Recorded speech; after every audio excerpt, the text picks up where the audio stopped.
Assalamualaikum warahmatullahi wabarakatuh. Perkenalkan, saya Nurul Pratiwi dengan NIM L0211811323, Prodi Manajemen Sumber Daya Perairan, Fakultas Ilmu Kelautan dan Perikanan, Universitas Hasanuddin. Baiklah, langsung saja. Adapun judul presentasi saya kali ini yaitu Analisis Dampak Lingkungan atau ANDAL Kegiatan Reklamasi Pulau I bagian barat seluas 202,5 hektar. Pemberakarsanya yaitu PT Jaladri Kartika Pakcih. Latar belakangnya yaitu keterbatasan lahan daratan untuk mendukung berbagai kegiatan perkotaan di Jakarta telah melahirkan pemikiran untuk mereklamasikan sebagian wilayah pantai utara Jakarta. Pemikiran tersebut telah dilaksanakan dalam wujud nyata berupa reklamasi pinggiran pantai di beberapa teluk Jakarta, seperti bagian Indah Kapuk dan Pantai Mutiara. Rencana reklamasi ini telah tertuang dalam Peraturan Daerah Provinsi Daerah Khusus Ibu Kota Jakarta Nomor 1 Tahun 2012 tentang Rencana Tata Ruang Wilayah DKI Jakarta 2030.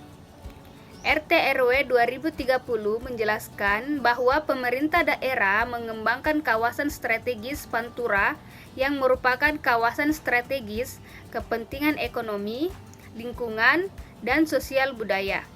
Pasal 97 ayat 2. Selanjutnya pada pasal 101 ayat 1 dan 2 dijelaskan bahwa pengembangan areal reklamasi dan kawasan daratan pantai dilakukan secara terpadu yang bersama-sama ditetapkan sebagai satu kawasan perencanaan. Adapun aktivitas proyeknya yaitu ada 3 tahap. Tahap yang pertama, tahap prareklamasi. Yang pertama dilakukan penetapan lokasi di bulan 1 tahun 2015. Yang kedua, dilakukan perencanaan teknis di tahun 2015 dari bulan 1 sampai bulan 10. Yang ketiga, perizinan reklamasi dilakukan di bulan 1 sampai bulan 10 tahun 2015. Tahap yang kedua yaitu tahap reklamasi. Yang pertama, rekrutmen tenaga kerja dilakukan di bulan 11 sampai bulan 12 di tahun 2015. Yang kedua, mobilisasi alat dan material dilakukan di 2015 bulan 11 sampai bulan 2 di tahun 2018. Pembuatan Senkei dilakukan dari bulan 12 tahun 2015 sampai bulan 4 tahun 2016. Ada yang keempat, pembuatan tanggul dilakukan di bulan 5 sampai bulan 11 tahun 2016. Yang kelima, pengurungan atau reklamasi dilakukan di bulan 12 pada tahun 2016 sampai bulan 2 tahun 2018. Yang keenam, aktivitas tenaga kerja dilakukan dari bulan 11 tahun 2015 sampai bulan 2 tahun 2018. Adapun tahap yang ketiga yaitu tahap pasca reklamasi. Yang pertama, demobilisasi peralatan dilakukan di bulan 3 tahun 2018. Yang kedua, keberadaan pulau hasil reklamasi pada tahun 2018 itu seterusnya. Berikut adalah lokasi pembangunan proyeknya. Di sebelah utara terdapat perairan Teluk Jakarta. Di sebelah timur terdapat perairan laut lokasi rencana reklamasi Pulau I bagian timur. Di sebelah selatan terdapat perairan Teluk Jakarta dan pabrik PT Asahimas. Di sebelah barat terdapat Teluk Jakarta, Pelabuhan Perikanan Samudra Nisam, Sahman, dan Pelabuhan Kelas 3 Sunda Kelapa. Selanjutnya, zona lingkungan hidup awal. Komponen yang pertama yaitu komponen geofisik dan kimianya. Yang pertama ada tipe iklim, yang kedua kualitas udara, yang ketiga kebisingan, yang keempat geomorfologi, stratigrafi, dan geologi teknik. Yang kelima geoteknik, yang keenam hidroseanografi, yang ketujuh validasi hasil pemodelan, Yang kedelapan ada kualitas air laut. Adapun komponen yang kedua yaitu komponen biologi. Komponen biologi yang pertama yaitu ada fitoplankton, yang kedua ada zooplankton, yang ketiga ada bentos, dan yang keempat ada nekton. Yang ketiga yaitu komponen sosial, ekonomi, dan budaya. Yang pertama yaitu kependudukan, yang kedua sosial ekonomi, yang ketiga sosial budaya, yang keempat kesehatan masyarakat, dan yang kelima persepsi masyarakat.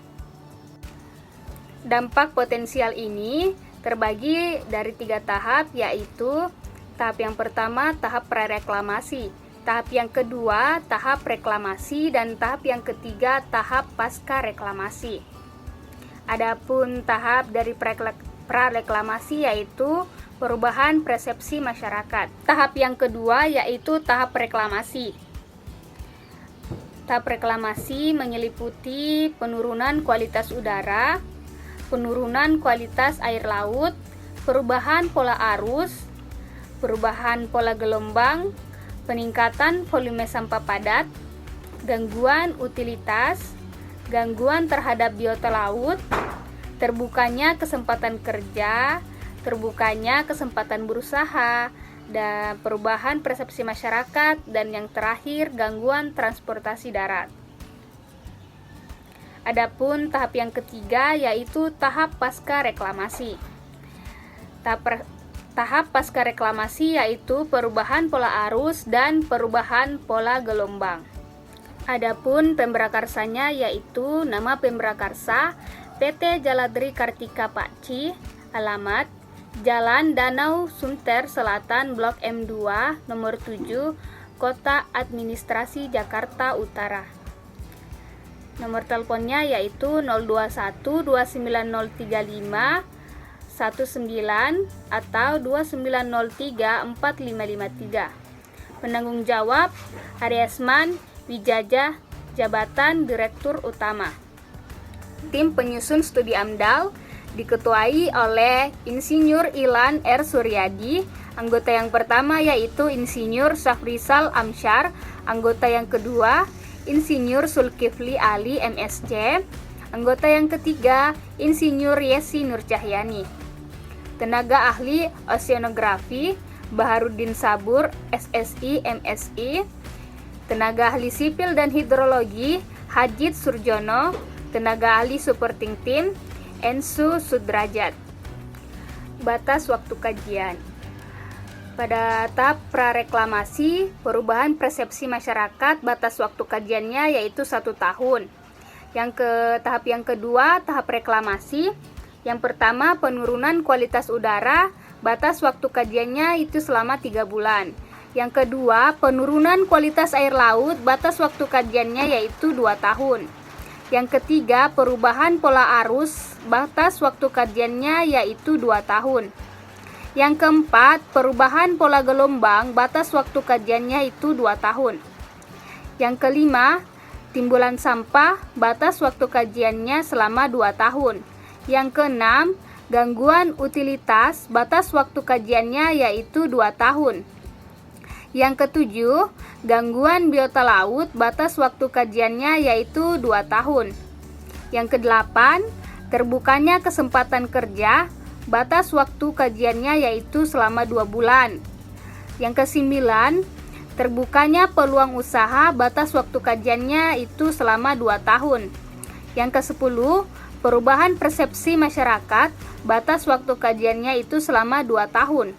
Yang ke-11, gangguan transportasi darat, batas waktu kajiannya itu selama 3 bulan. Yang ke-12, gangguan transportasi laut, batas waktu kajiannya itu selama 2 tahun. Tahap yang ketiga, tahap pasca reklamasi.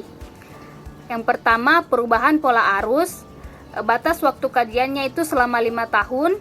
Yang kedua, perubahan pola gelombang, batas waktu kajiannya itu selama 5 tahun.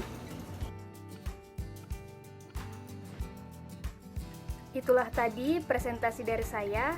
Kurang dan lebihnya mohon dimaafkan.